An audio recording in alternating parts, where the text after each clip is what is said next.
Est-ce que le Alien fait encore peur? Alien Romulus, un thriller horreur spatial avec Kelly Spaney, Isabella Merced, Archie Renault, Eileen Wu, Spike Fearn et David Johnson.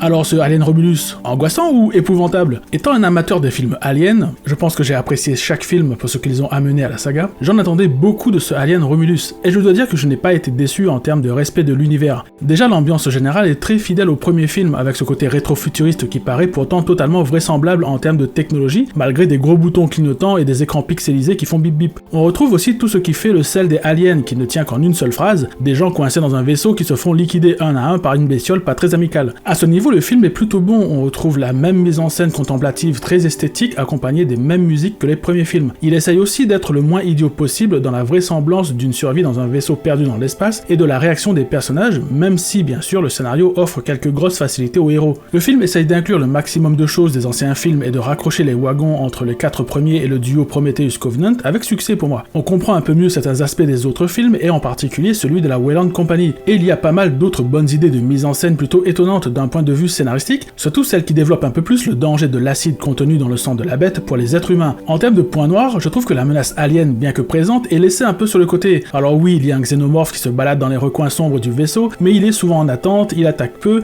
les connaisseurs savent ce qu'il en retourne de tomber nez à nez avec les dents argentées de ces bestioles, mais les nouveaux spectateurs de cette saga risquent de ne pas comprendre de quoi sont réellement capables ces aliens, et c'est peut-être ce qu'il manque à ce film. 2-3 personnages de plus qui vont se faire hacher menu par la bestiole pour bien installer le danger qu'elle représente. Ensuite, le film n'arrive pas vraiment à recréer l'angoisse de se déplacer dans des couloirs sombres sans voir que le xénomorphe est caché juste à côté, ce que les 3 premiers films faisaient avec brio en nous dévoilant le alien au moment où il se mettait à bouger. Ici, je trouve qu'on le voit trop et trop vite et il en perd de sa superbe. Malgré tout ça, j'ai trouvé ce film très sympa, même si clairement il n'invente rien de particulier autant pour l'univers qu'au sujet du alien en lui-même. C'est une bonne mise en bouche pour lancer quelques films. J'ai retrouvé l'ambiance douce amère des premiers films, bien sûr le film a une fin ouverte et je ne serais pas étonné d'en voir débarquer un autre, surtout que les créateurs ont choisi des acteurs jeunes, et ce n'est pas pour rien à mon avis. Espérons juste que les suivants nous proposeront quelque chose de différent en termes d'ambiance et de mise en scène, comme cela l'a été pour les 4 premiers films. Bref, je vous le conseille si vous voulez voir un film de monstre de l'espace qui désigne de l'humain qui ne comprend pas trop ce qui lui arrive, ou si vous avez envie que le prochain film soit un préquel de Aliens.